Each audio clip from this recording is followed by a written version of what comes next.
All right. So thank you for connecting to the second part of our session dedicated to finance and impact. As a reminder, for those of you who are not able to attend about 2 weeks ago, the first session we had, we had an interesting discussion with Stephanie Mereva Failloux, the head of the Inclusive Growth Financing Forum for Business for Inclusive Growth, which is powered by the OECD. Sounds kind of fancy. It is. She gave us a crash course on the financial system, most importantly, why it's broken and what we need to do to fix it so that finance works for the economy, society, and planet. It might seem impossible, but according to her, it just requires some innovation and creativity. It requires us to move away from the traditional financial products we have always known and create new ones that prioritize social and environmental impact. And if I'm not mistaken, I think at Singa, we're all about innovation. Today, corporates, foundations, and institutions are all creating impact funds to finance what we call a just transition. But what does a just transition mean? And do we know exactly what we need to do to ensure this just transition towards a socially stable and green society? I think that today we live in a world that still needs to better define a just transition. And Stephanie talked a lot about the importance of transparency in assessing our impact. At Singa, we know that we create impact. I think all of you feel it and see it every single day.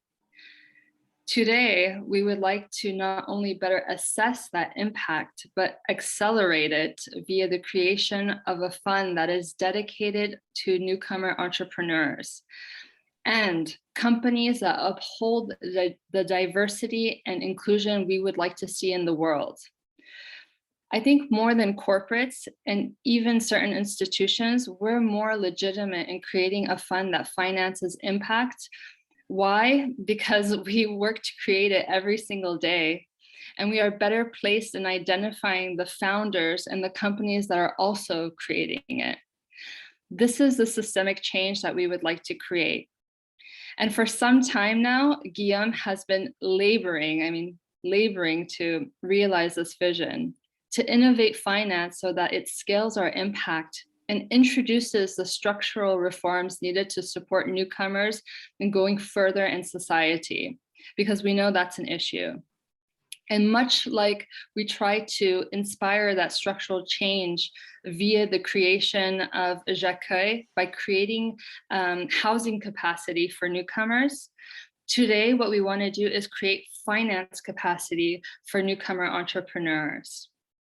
So I'm not going to take any more time. So the floor is yours, Guillaume, and I'll let you get into the fun details of what you'd like to accomplish. Thank you, Fatima. Let me share with you a document.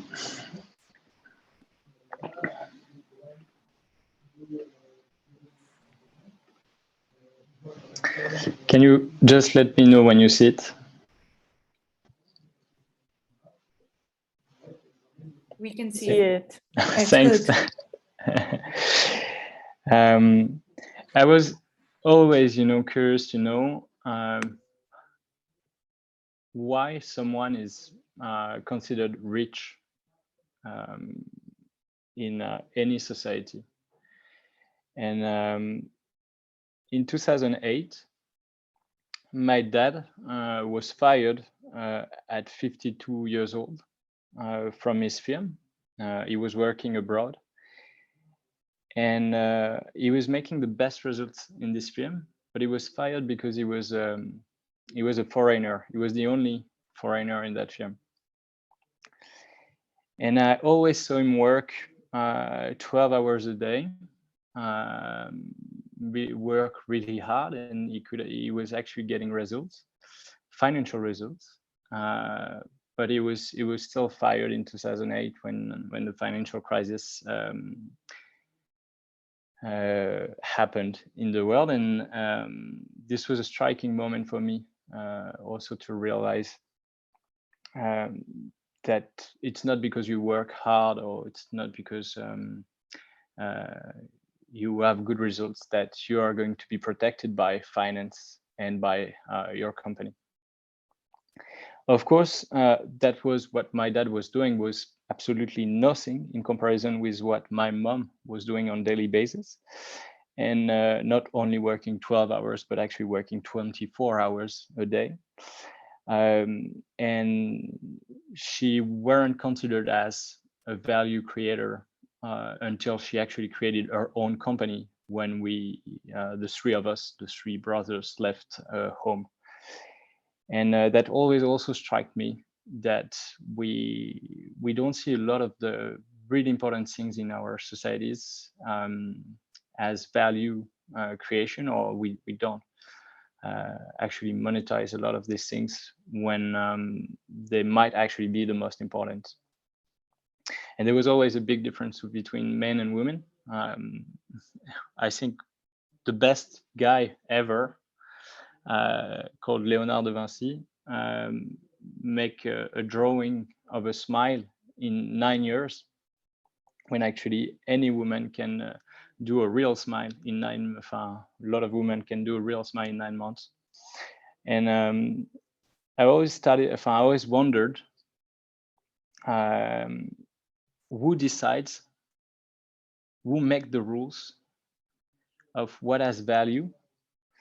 Why are we living in societies where Mother Teresa is making less money than Donald Trump? Somehow it doesn't actually make sense to me. And I've seen so many people bringing talents, bringing vision, bringing ideas to our societies that weren't actually financed. Not because this project couldn't make money, but because finance is not actually inclusive. And in 2018, I went to New York for an accelerator program, and it was the same year that Alice actually went to New York. And I felt like Alice felt that an extension of Singa was going into politics to change the rules of societies, when at the same time I actually felt that we also need to extend what we're doing to the world of finance to change the economic rules and to make finance more inclusive. The more and more that I'm actually working on this topic, the more I realize that we feel like investment funds, and they've been here for ages. But the truth is, they only worked like this for the past 30 years. And by working like this, I mean only focusing on financial returns and making the most money. Investment was actually a method to reach a goal that could be discovering new things, that could be creating new products. And it was a method to get the means and select the best to achieve a goal. And for these past 30 years, we've been only focusing on making money, where actually we could be focusing on making the world a better place. But to achieve that, we need new indicators, because the only indicators we have right now are, how much financial results a company is making. So, as you know, at Singa, we believe in promoting migrant and refugee entrepreneurship to showcase the potential of inclusion, to showcase that our interactions are building innovations in any sector. It can be yogurt, like Hamdi Ulukaya that you see. It can be health, like Marie Curie and the founders of BioNTech. It can be tech, actually. And we see that again and again. but not so much in Europe. I don't know if you've already read that quote, but I give you maybe a minute to actually have a read.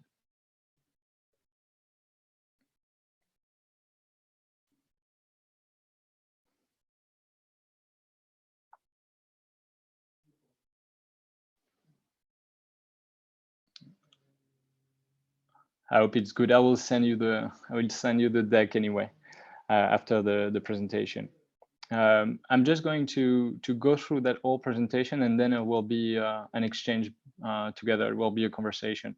I'll try to be fast. So in a period of change like the one we're living, with the adaptation that we need to build to climate change, the fact that we're still living with wars, new wars, we need to bet on our social interactions, our cultural interactions. We need to bet on an immigrant mindset as much as we need to bet on feminism and a feminist mindset, because this is how we're going to be able to imagine completely new ways, completely new products and services in our societies that will support us as humanity and also protect our ground, our planet. At Singa, as you know, we already support a lot of companies that last. They not all disappear. They actually are sustainable companies, and they create jobs, and they also create impact. What you might not know is how much the evolution of entrepreneurship is connected to, at Singa, is connected to also finance. And I just wanted to give you a little bit of context and a little bit of history about all the things we've done in the past 10 years in relation to finance and entrepreneurship. So what you need to know is that 11 years ago, actually, the reason why we chose the name Singa was because we wanted to create a crowdfunding platform to finance refugee funders. We wanted to see how the crowd could put small donations together to support refugee entrepreneurs with a great project. So that was really our first idea. And to understand that matrix, you can see on top that I put the face of different entrepreneurs. The 5 first entrepreneurs are actually entrepreneurs at Singa, in the Singa incubators and accelerator. And the last one are the founders of BioNTech. These are different kinds of entrepreneurs. The first one is a micro entrepreneur. The second one created a small business. The third one created a middle-sized business. The fourth one created a startup. The fifth one created a successful startup, and the last one created a huge company, a licorn. And what I wanted to show is that we've created solutions in the past 10 years to support them at different stages of the evolution of their company, or not the evolution, because some will stay a micro enterprise or a small business. They don't all want to become a big company. But so in 2012, we created crowdfunding. I put it in green, in this green, because we actually never created that, crowdfunding platform. Instead, in 2013, we launched mentorship for entrepreneurs. And our entrepreneurs were any kind of entrepreneurs, micro entrepreneurs, small businesses, middle size. We would just put them in touch with other entrepreneurs, with their peers, with people in their industry. In 2014, we built the first hackathon in France about refugees and migration.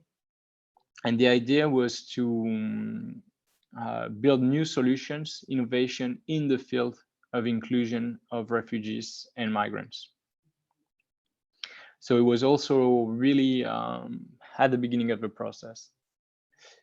In 2015, we've continued the work we've done within the hackathons, and we started to work on Calm, which became J'accueille, and Calm in Belgium. And so what we've done basically is the work of a startup studio. We brought financial support, we brought human resources, we brought pretty much anything for that project, and we built it from scratch at Singa. And so we've also understood how it works to actually build an innovation from inside. I know that in Quebec, they've created Un rêve dans votre assiette. And I know there are so many other projects that are built inside Singa. In 2016, after the hackathon, we also contributed to the first game jam. Game jam is actually creating video games. Also in France. And this was also an ideation phase, so that's why I put it at the beginning. In 2016, we also built the first incubator to be able to support entrepreneurs that already have a project and want to develop it, to have a structure, to have a team, to find the first financial support, whether it's customers or investment. 2017, we improved the incubator and new programs developed on the ideation phase. And we also started to organize big events to promote entrepreneurship and to promote entrepreneurs at different stages, actually, of the creation of their companies. 2018, as you can see, it's in the green, that actually has never actually existed. We worked on a platform where all the exchanges inside Singa would be financed by a Singa coin. And so we started to work on blockchain and different solutions. We worked with Accenture, which is a big consulting company in tech, and we worked also with different experts in New York to develop a project around that. We actually never, yeah, I can hear myself into a microphone. Thank you. And so that, yeah, there will be, I'm sure it will come back at some point as a project, and I will tell you more if you want.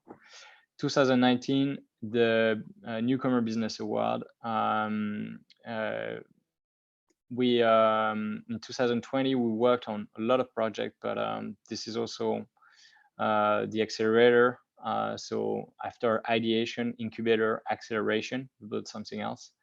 And we worked also a lot on a social impact bond.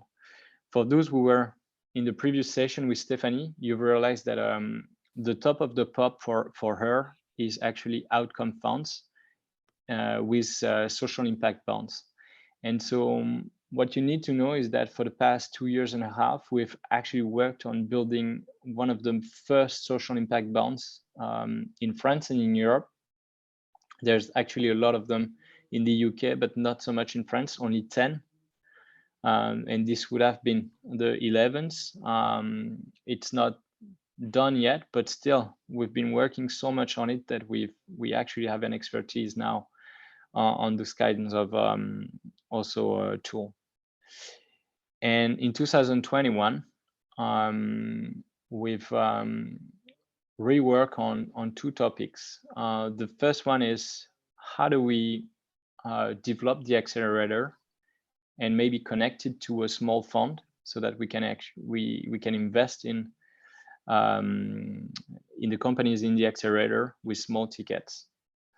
and into investment fund also, and I will explain. And you can see that the investment fund is more on the right on this matrix, which means that it's more to support companies that are already mature and wants to grow. So the fund is not going to be able to support, for instance, entrepreneurs like Abbas with Pizza Bobo. It's more from companies like Raiz or Firas. This this is all the places where we are today. Singa is the largest ecosystem in Europe of innovation on inclusion of migrants and refugees. We have the most incubators today in Europe on this topic. And it's going to continue to grow.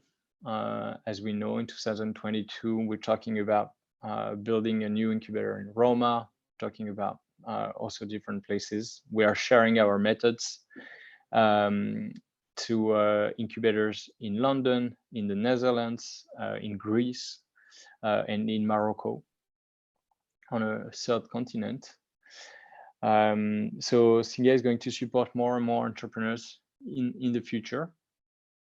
And each ecosystem is going to grow, give a chance to more and more entrepreneurs, and also develop opportunities for newcomers. So in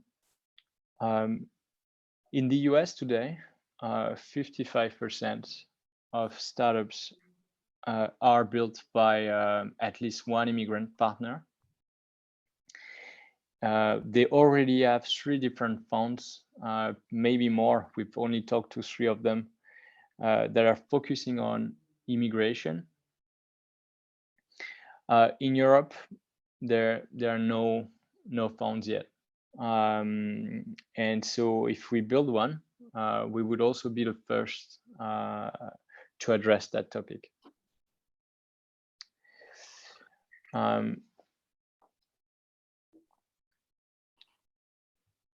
I should have actually built more.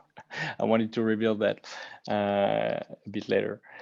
But if we're the first one, we need a strong thesis also to launch this fund. And it needs to play a role that is important for Singa and that is actually supporting also the impact we want to have. We've been talking a lot with different players, stakeholders that I will show you. And for now, I've called the project Common Ground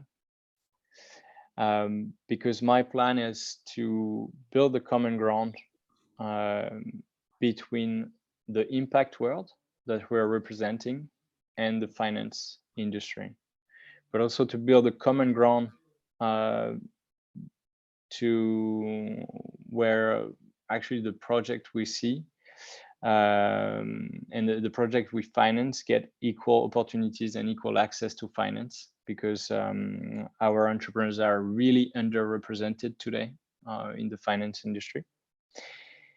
And I also believe that the more we finance this project, the more we're building also a common ground where we take care of each other's and we take care of our planet.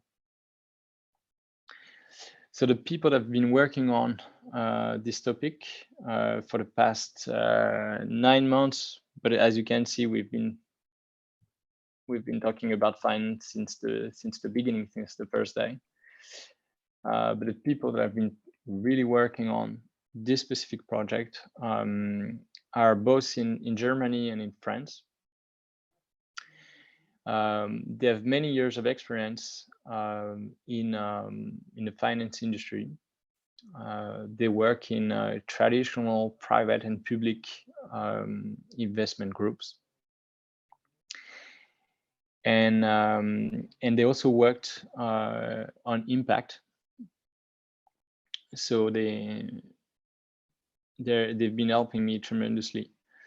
I can introduce you to Toba. So Toba is based in Düsseldorf for now.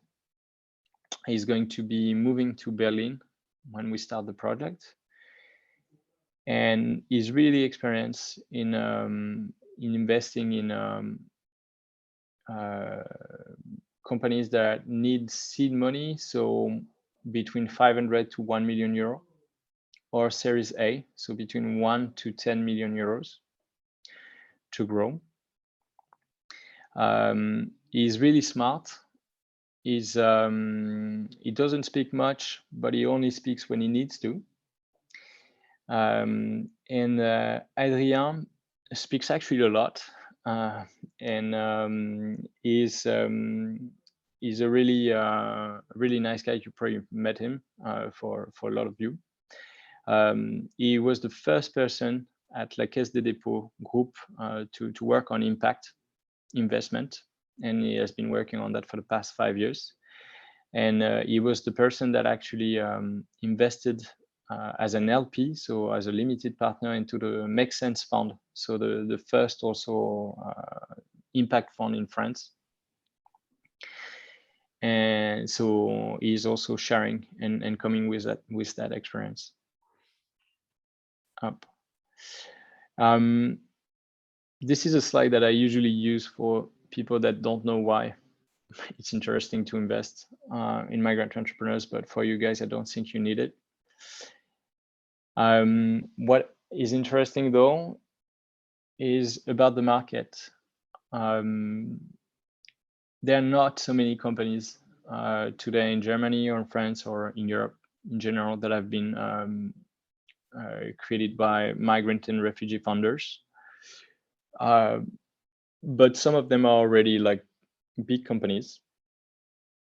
And when we look at the numbers, when we look at the data at the European level, we see that a lot of the founders in Germany are immigrant entrepreneurs, and it's also the case in France, especially in the tech industry. You can see a lot of migrant founders in really high level industries.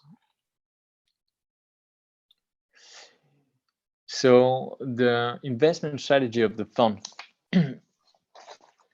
is not new to you.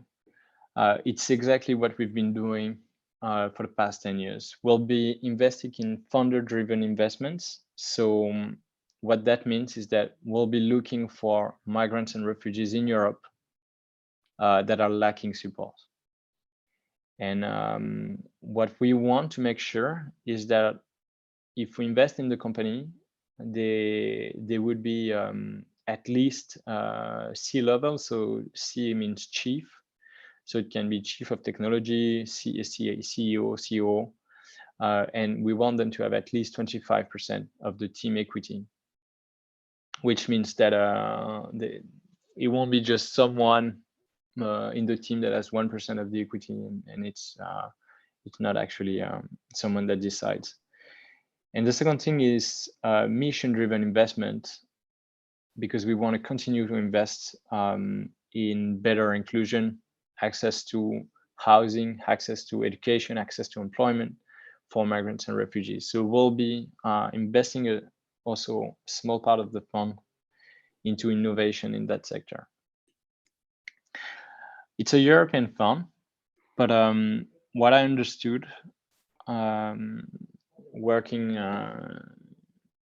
on this topic for the past 9 months is that you still need to start somewhere, because you need to know, when you're investing, you need to know the legal structures, you need to know a lot of the institution.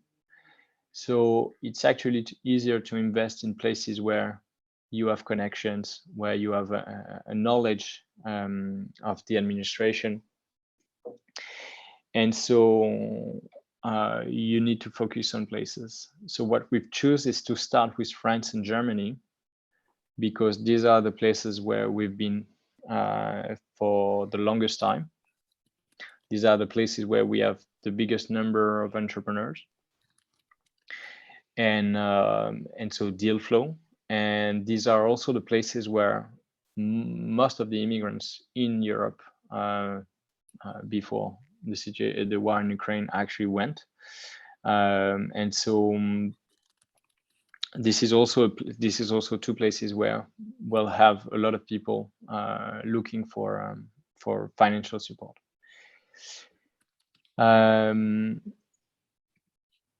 So it's going to be really important also that we don't invest in the same all the investment is not going to the same nationality or people coming from the same country. So we'll also make sure that we have KPIs to ensure also diversity in the portfolio. So the fund size that we're hoping for is 100 million euro. And we can start with 35 million euros. We would invest at 2 stages. We would invest at the seed stage and the Series A stage. So seed, as I told you, is when a company needs between, let's say, 300 to 1 million euro, and Series A is more 1 million to 10 million. We'll be focusing on seed for the reason that what we want to be able is to be the first to invest in a company, showing that actually nobody would perceive these founders as we see them, and so that the fund is actually necessary. Series A is more investment where we would be an impact guarantee, but we would co-invest with other funds.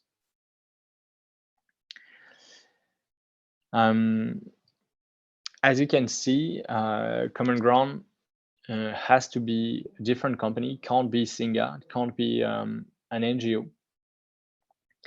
And also the way that investment funds are working today, they invest limited partners, and I will explain what this is.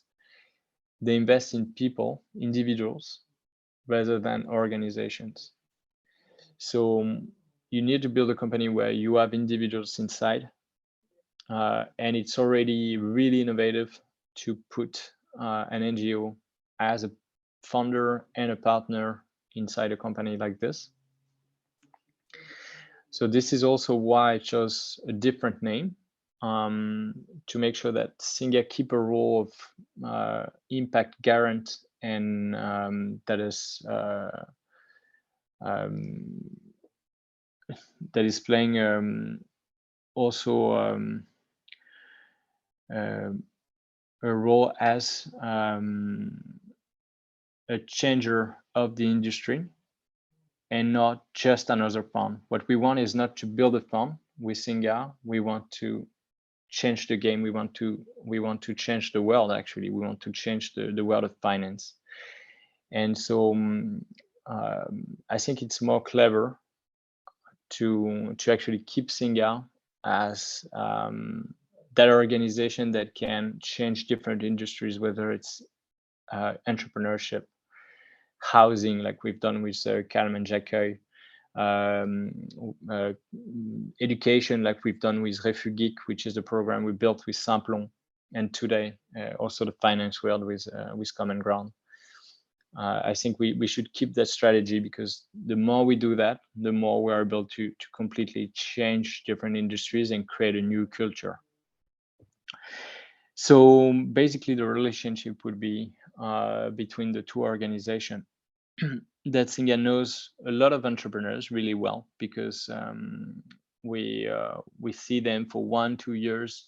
We work with them. We see them in the incubators. We see how their team works. So we kind of do a teams and product assessment, and we scout and we source a lot of companies and startups.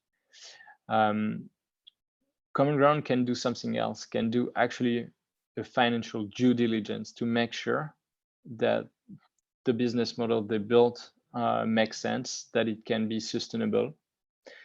They can do an assessment also of the financial health of the company, and connect it to a different ecosystem in the financial world that Singa doesn't have yet.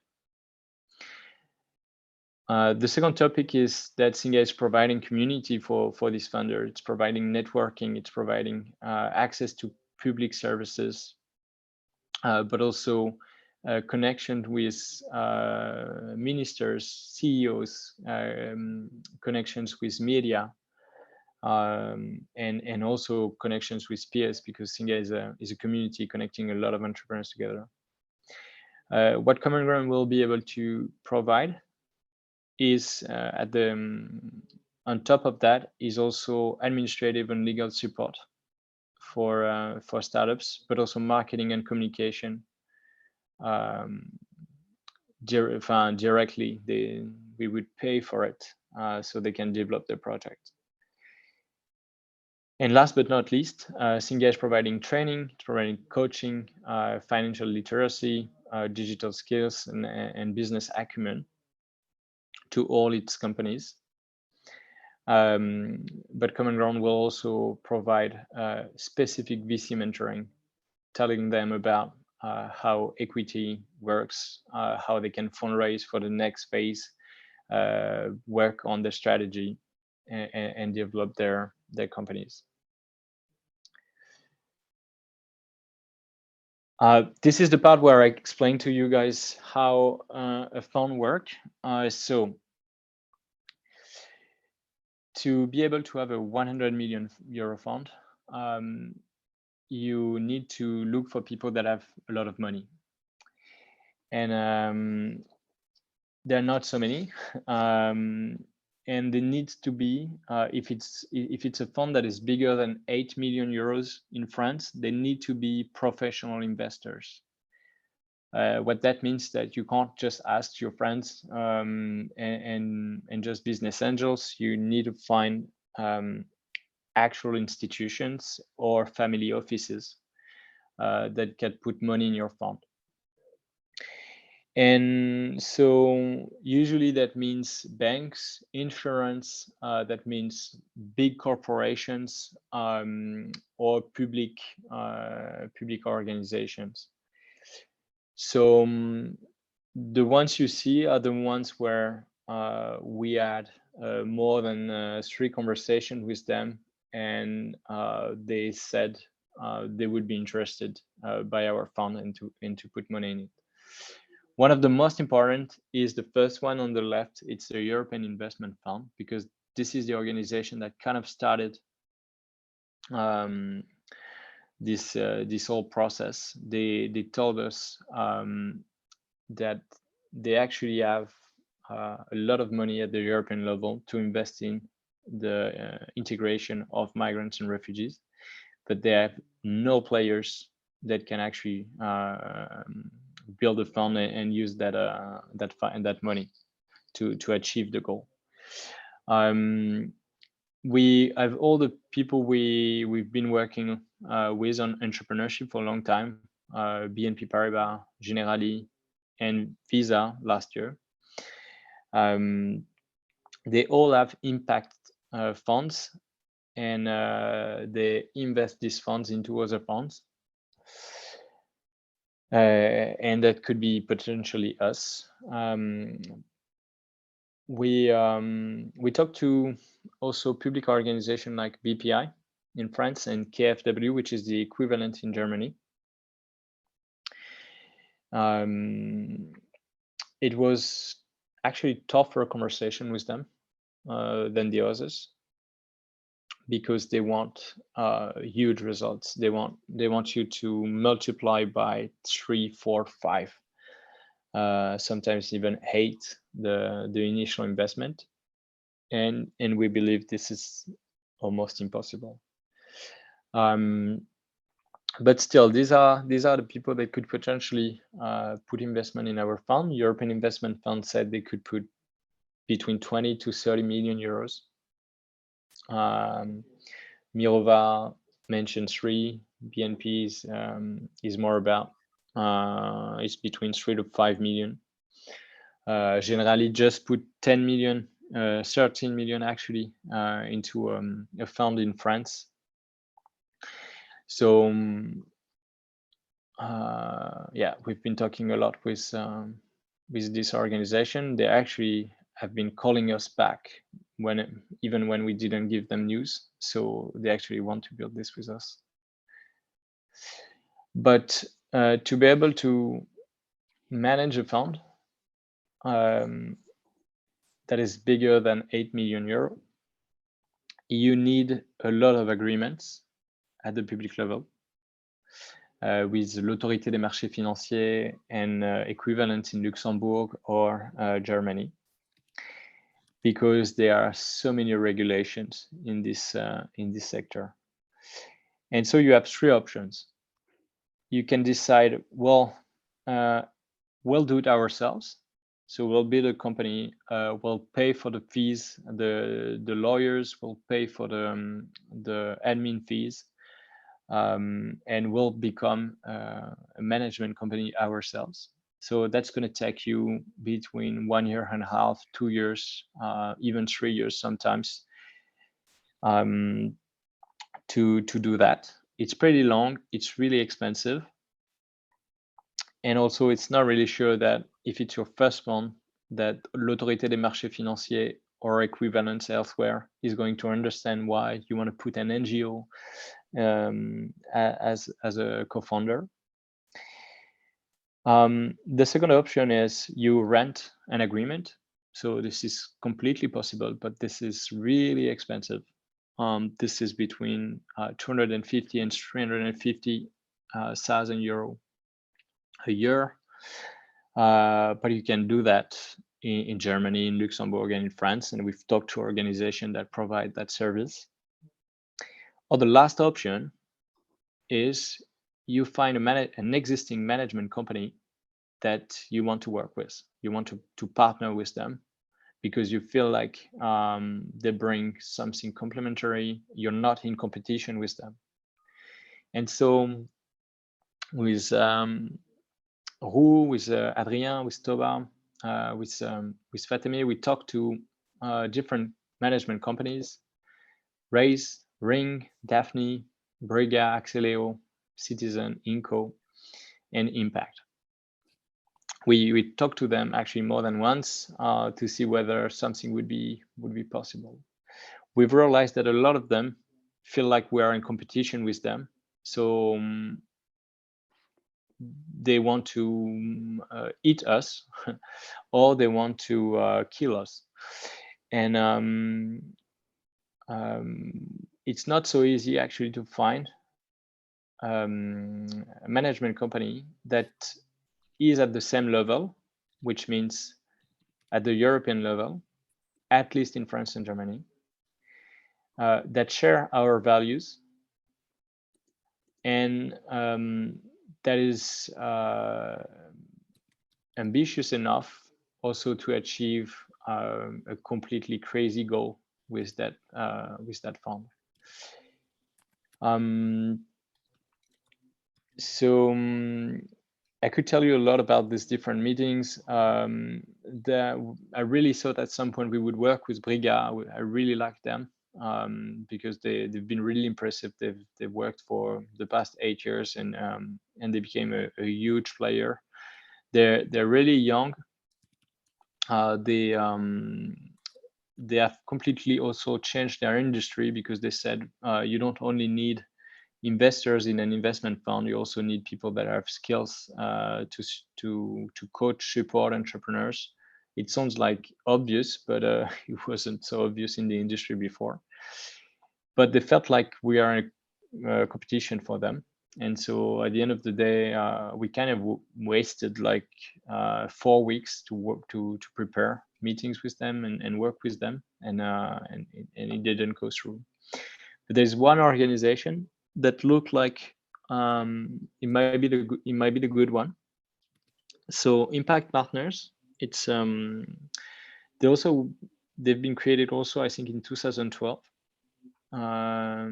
So they're 10 years old as well. They have created a fund initially to support funders in the poorest areas of France. And then they developed it. It became a 350 million euro management company.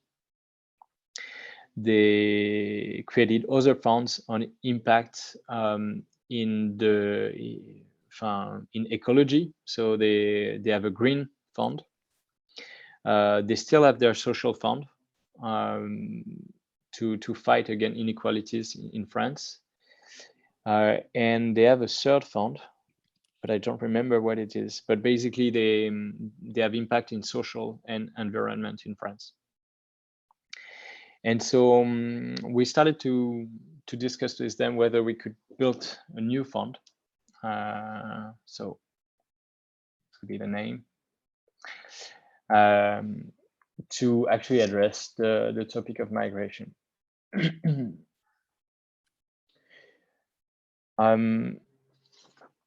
To be able to have all this conversation, we have great support from different advisors in a lot of from a lot of places in the world, in a lot of different fields that all worked closely to finance. A lot of them are part of Singa, are friends of Singa for a long time. They've been supporting our entrepreneurs. They know really well what we do, and they've already created funds. So, for instance, the two on the top right, they both created a 80 million euro fund. Leah, with one of the co-founder of Make Sense, created recently a fund with Serena Capital, which is a management company just like them. And they created a fund to have impact in health, education, and a third topic. It's a good example for us, honestly, in terms of negotiation and how they built a relationship between Make Sense and that management company. And Luca, who is working at the European Council Bank, also created an 80 million euro fund in Luxembourg. Really different topic. He invested in fashion and food from Italy. And he also gave us a really good understanding of how it works.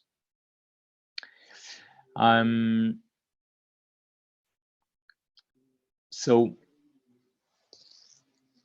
why are we doing this at the end of the day? Is to push our impact at Singa. Today, what we do is already amazing. But if we want to live in a place in the future where there inclusion for migrants and refugees, that they can actually reveal their potential and their talents, we need to be able to change more than what we have already changed. We need to change regulations. We need to change indicators in the finance industry. We need to showcase examples of how it can actually work and the good results we can get. When I mean good results, I'm not talking only about financial results, even though I think we should have some, but I'm also talking about new indicators that we also need to build about how financing migrant and refugee funders is improving the situation in our societies. It's improving potentially health. It's improving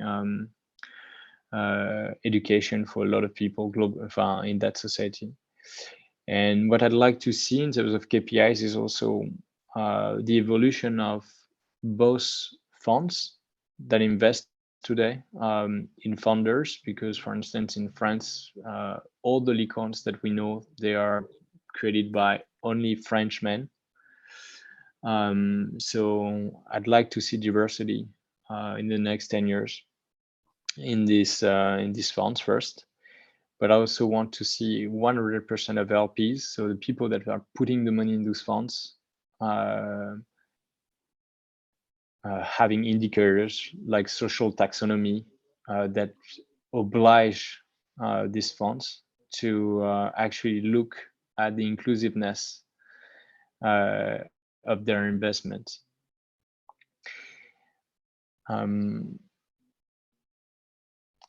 And so last but not least, to succeed, I need to work with you.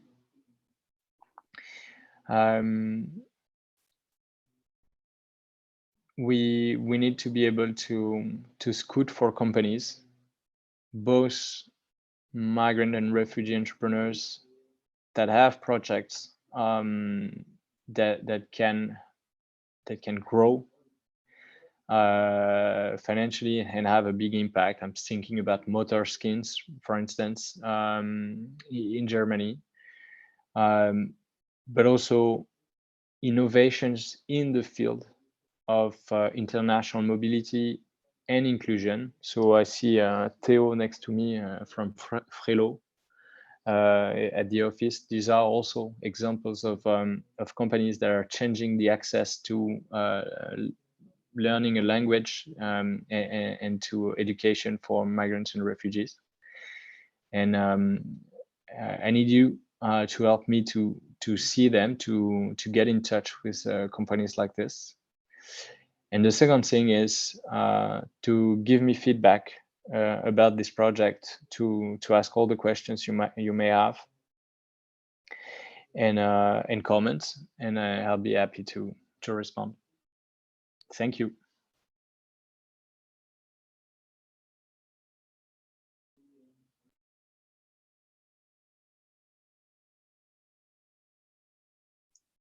Don't be shy.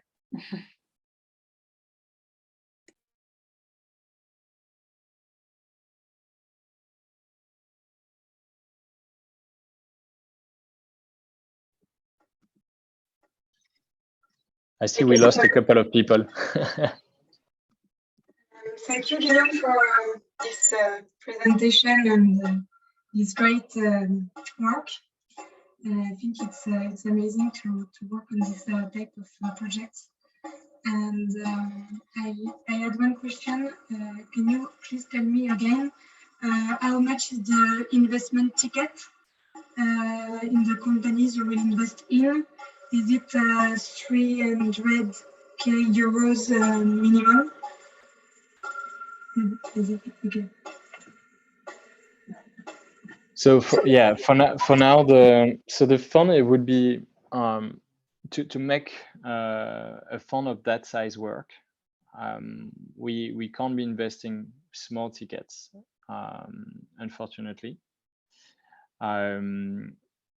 We need to be looking at a small number of companies we're going to select in the next 6 years, basically, when the fund is created.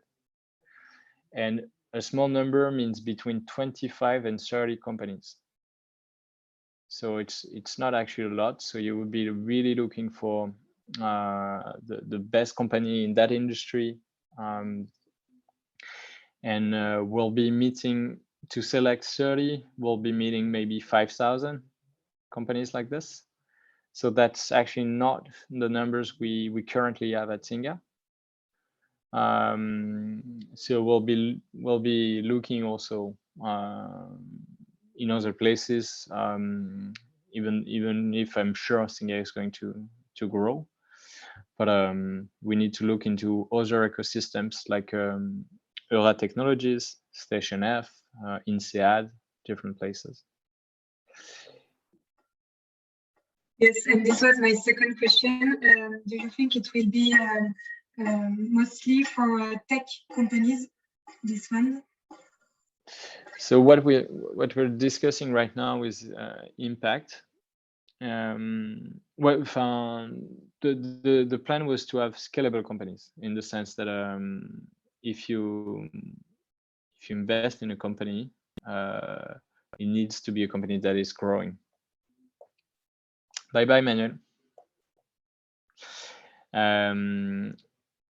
But it's not necessarily a tech company. For instance, Meet My Mama is not a tech company, but it could be a really interesting investment.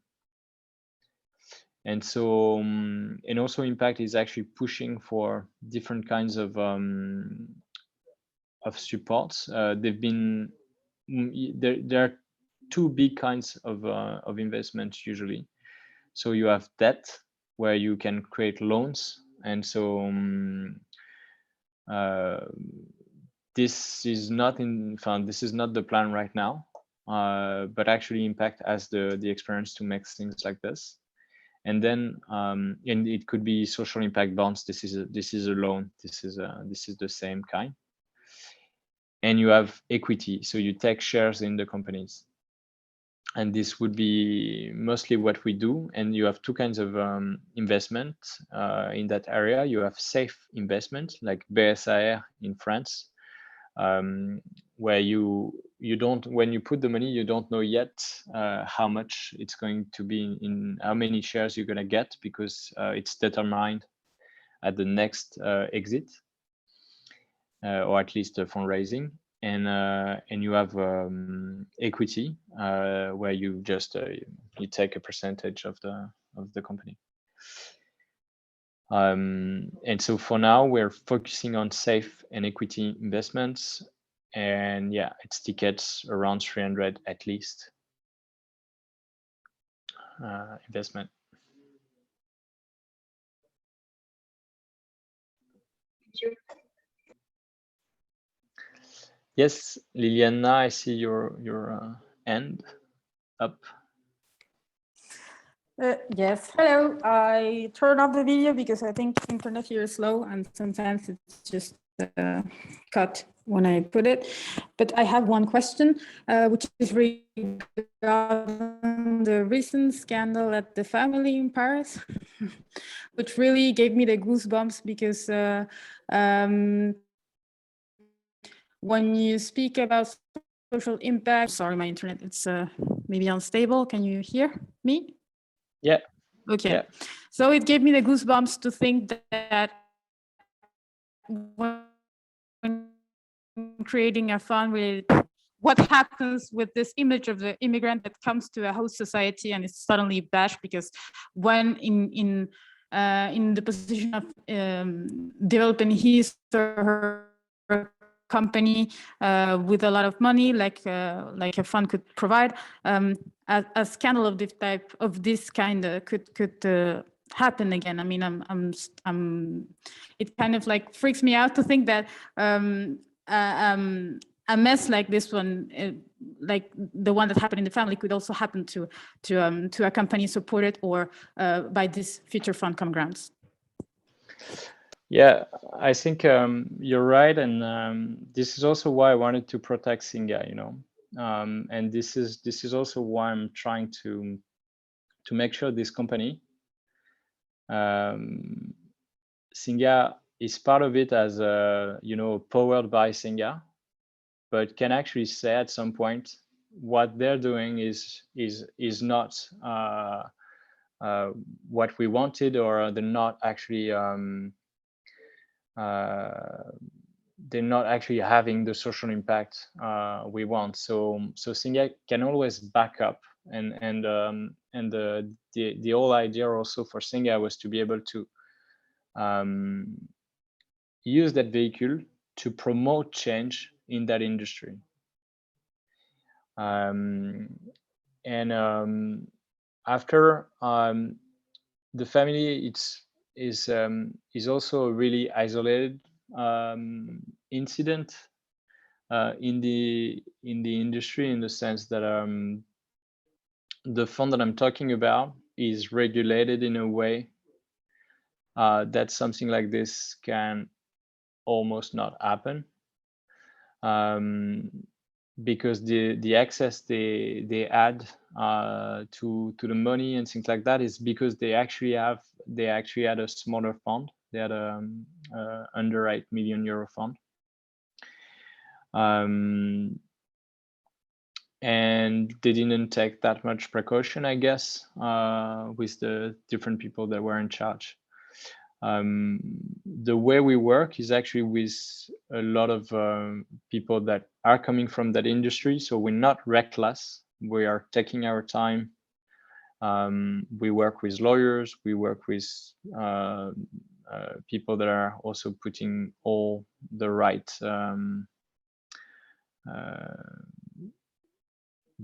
conditions in place for something like this to be to not happen or to be really difficult. I'm not saying that there won't be a scandal, and we need to be ready for something like this. I think, for instance, you can invest in a company, and that company is doing something that is wrong. So we'll do what we do at Singa every time. We'll also have crisis management and tools in place to make sure we can react fast. I think what one big mistake of the family is that they've been waiting for 8 months before they started to talk about this, when they should have talked about it from the first day. But yeah, I think it's you can't use just one example and then put every other organization in the same box. It's pretty bad what happened, and I know it won't happen with us.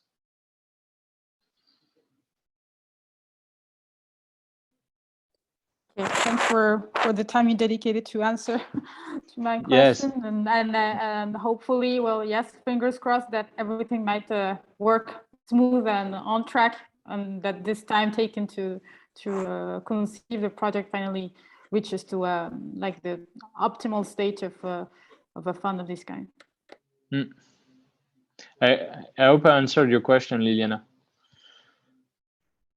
Yes, you did. Yeah. Okay. Like, Okay. Perfect. You Yeah. hope it won't happen, but you make what's needed to avoid like collateral damage as much as possible. Yeah, of course. We'll make the best. I see you, Jimmy. I will make the best of it. But I also I feel really far from what happened, because I feel like a lot of people knew this could happen at the family, to be honest, when you know a bit of the context and the story. And so I just see that we have a very different context. That's all. Jimmy. Yes, thank you for the presentation. It was very clear. I like the historical part. It was very interesting to see how this has been coming now. I have a question regarding the ticket of entrance. Do you have a maximum tickets you can invest in the company? This is my first question. My second question, maybe for people, I think it's more technical, but is the fund could be open, I don't know, for the public who would like to support Singa activity? And my final question was, in the funds, in the presentation, you said 15 countries should be part of the fund. So this part I didn't understand. Just that. It's a lot. But Yeah. So 15 countries. It's because this is not something we're going to put into the LP agreements, because this is too restrictive, but this is what we want to achieve. We want to make sure that there is at least 50 different nationalities of newcomers represented in our portfolio. So we would invest in companies built by someone from Syria, someone from Uganda, someone from Afghanistan, until 15 countries. That's the plan. We just wanted to avoid fund that would invest, let's say, all in Ukrainian refugees, for instance, and because at Singa we're also interested by everyone. The second question is no, it's not open to the public. It needs really different regulations, and so a different conversation we all also probably have soon, because we're working on this with Louise and other people at Singa, is to have a smaller fund, because this is also what makes sense. They have two funds. There's Seed 1 and there's Racine Carré. Seed 1 is a 8 million euro fund, and it's connected to the accelerator. In the accelerator, we could definitely open it to business angels and even potentially to anyone in the community. And so we could receive smaller tickets. And the last question was, do we have like a higher, like a limit of how much we can invest? The answer is no, but if we do Series A, basically they're usually not more than 10, 15 million euros, and usually you don't go alone. So I think the biggest tickets will make are around 4 million euros top. Yeah. But yeah, if we find that amazing company and we are sure this is the best one, and it's 5 or 6, we do it. But yeah, for now it's around 3. I see. Answer the 3 questions. I'm actually glad I remembered all of them.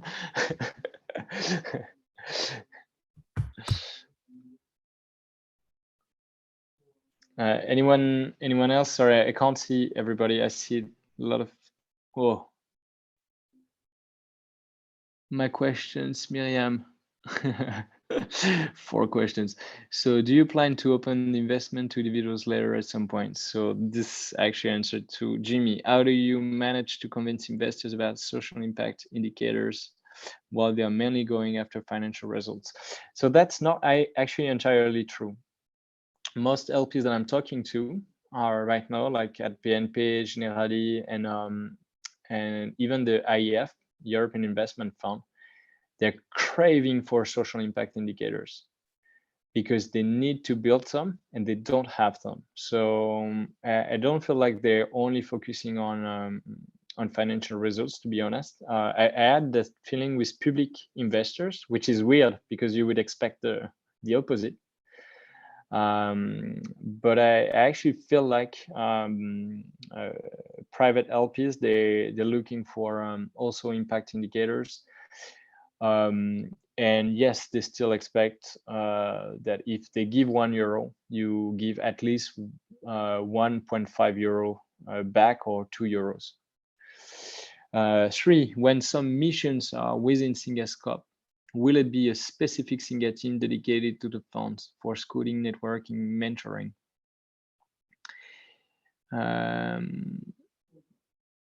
Will be a specific Singa team. You know, it was in your graph. There was like Singa scope and like common ground scope. So,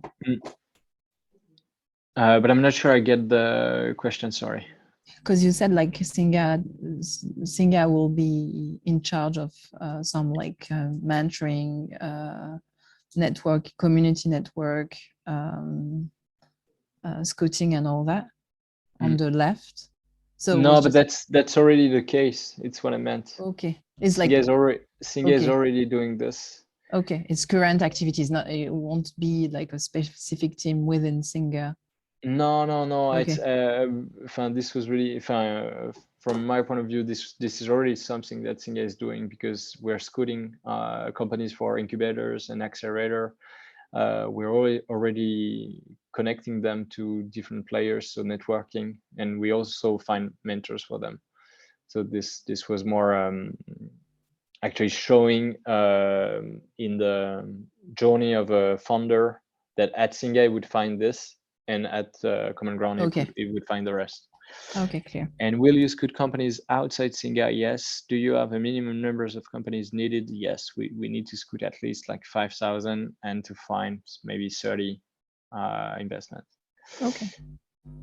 I have to go, curious to see how we can work even more together with Berlin to help you find the right startups so that we, okay. I have to go, thanks, Guillaume. Okay. So we up. Do you have any other questions?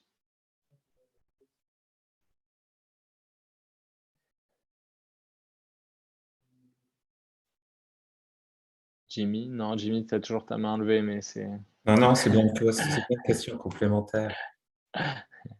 Je pensais comme ça en disant comment donc là vous allez créer sorry, so now I think Peter is still here. Yeah. So now you're going to create the funds, and will be a link with Singa activity if you outside. It's just an investment objective, and link who can be done with I don't know, the Singa ecosystem, like. Well, so the link that I see is to be investing in companies that are coming from incubators and accelerators at Singa. This is the first obvious one. Potential innovations are also built at Singa. For instance, a Jacqueuil that would be a company could definitely be an investment.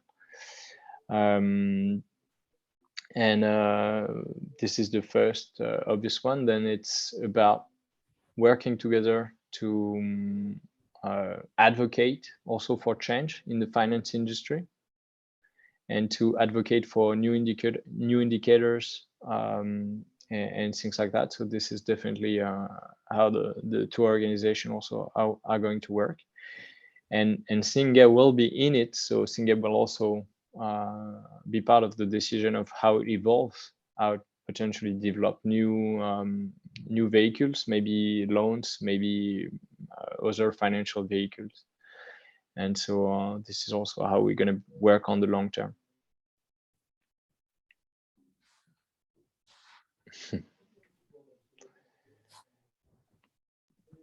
Another question, if we still have time.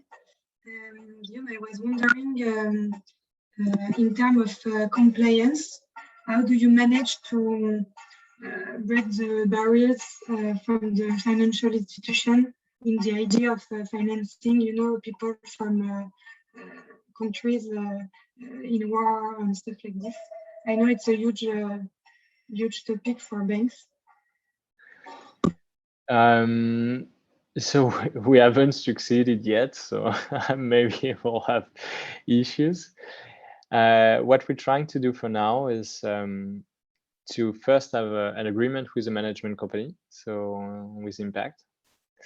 And in that agreement, there is also the financing of 18 months of fundraising with LPs. So during 18 months, we'll be going to BNP Generali and Visa and all of them to actually convince them to put money in the fund, but it's not done yet for sure. They will ask us a lot of questions about this. I think we'll invest in Germany and France mostly. So we also invest in people that are in these territories. We invest in people that will have different visa, talent visa, refugee status. And so somehow they've already been through also administrations. And probably if they are with us, they've already been through incubators and different places where there's already some kind of due diligence that has been done, including they had to open a bank account because if they are entrepreneurs. So we'll be also using that, saying you guys have already done the KYC.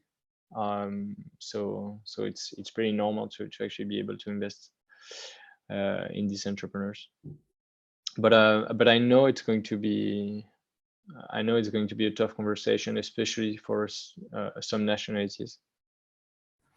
And maybe I would like to ask another question because Marie, it's very interesting what you to the company where you invest to, go to each partners like Generali, BNP to explain their project, and do they have to pass like a process of investment for each of the entity, or you do one process who will combine? No. Okay. No, they're not supposed to. And so the limited partners, they're not, they're not here on daily basis. So the investment team decides, and so it's the general partners that decides which companies we invest in. It's our process. It needs to be validated at the beginning when the different funds, the different LPs are going to put their money, but then they're not checking behind our shoulders every 2 minutes. So it won't be different process. It is the same fund, so it's the same process for every entrepreneur. And I don't know, Jimmy and Marie, if you know each other, but I was laughing when Jimmy said, I love Marie's question because you both worked at BNP. Yes, we met. We used to.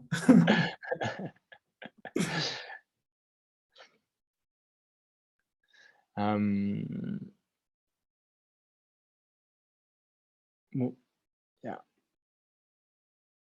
I think if there are not any more questions, we can stop anyway. I will send you this presentation so you can have it. Ask me any questions. Also, don't hesitate. Yeah, I realized this was like a lot of information to share, and I feel like I haven't told you like half of it, but still, it was good to be able to show you what I've been working on. So I checked last time. I don't see anyone raising hands.